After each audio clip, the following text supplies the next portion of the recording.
Peux-tu te présenter rapidement? Alors, je m'appelle Benjamin Jehan, je suis âgé d'une cinquantaine d'années et je fais du modelage, c'est-à-dire de la sculpture avec de l'argile, depuis une quarantaine d'années.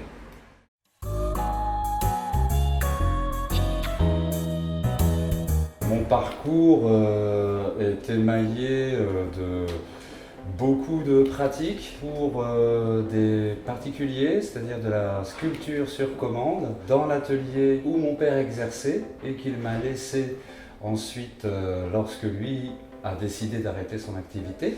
Et je me suis orienté sur le travail de commande de particuliers, de professionnels décoration et aussi de structures, de théâtre, choses comme ça, où ils avaient besoin d'artefacts, c'est-à-dire d'objets pour certaines scènes, des trucs assez particuliers qu'ils ne trouvent pas ailleurs. En même temps, un travail de création en parallèle, de façon à proposer des produits à la vente. Et par la suite, j'ai rencontré un ami qui est sculpteur, qui m'a donné des bases plus solides pour travailler sur le corps humain. Avec l'aide de ces informations, j'ai commencé à animer des cours de modelage à Rouen, à Paris, et j'interviens maintenant dans différents endroits en Normandie pour animer des cours de modelage avec des élèves, et on utilise de la terre, soit en création libre, soit avec l'aide d'un modèle, une personne qui pose pour nous.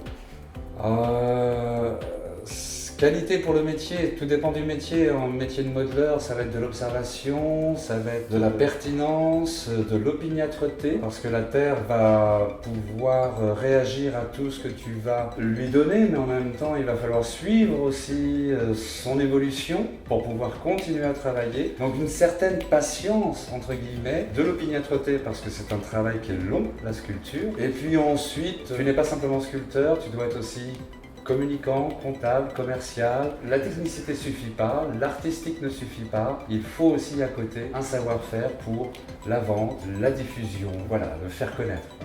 L'avantage de mon métier, c'est la liberté qu'on peut avoir, c'est le choix de travailler avec une matière, donc un travail manuel qui te permet d'avoir un lien direct entre ce que tu as dans ta tête et ce que tu as dans tes mains. Et les inconvénients du métier consistent aussi au même schéma un petit peu, c'est-à-dire la difficulté de ce que tu as dans la tête de le reproduire en dimension et toutes les difficultés qui sont liées ensuite à la pérennisation et, comme je te disais, au fait que tu puisses éventuellement pouvoir en vivre. J'interviens régulièrement avec l'idée d'amener la 3D aux élèves de façon, eux, leur travail va être basé sur la 2D. La 3D peut leur amener une information supplémentaire, à savoir comment ça se comporte à l'arrière, comment ça se comporte à l'intérieur. Donc la 3D nous aide pour comprendre tout ce qui se déroule à l'intérieur. C'est aussi un matériau de créativité. Donc la 3D permet aux élèves de pouvoir faire un dessin de leur personnage et de le reproduire en 3D avec tous les inconvénients qu'ils peuvent recorriger sur leur 2D.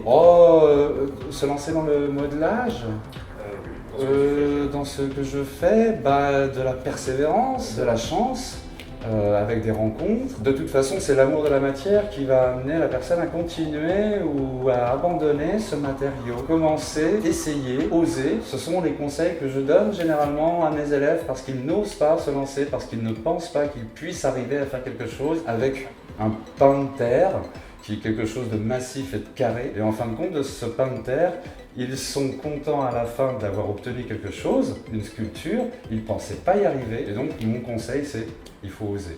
Il faut y aller, il faut oser, il faut se confronter à la matière et on aura un résultat.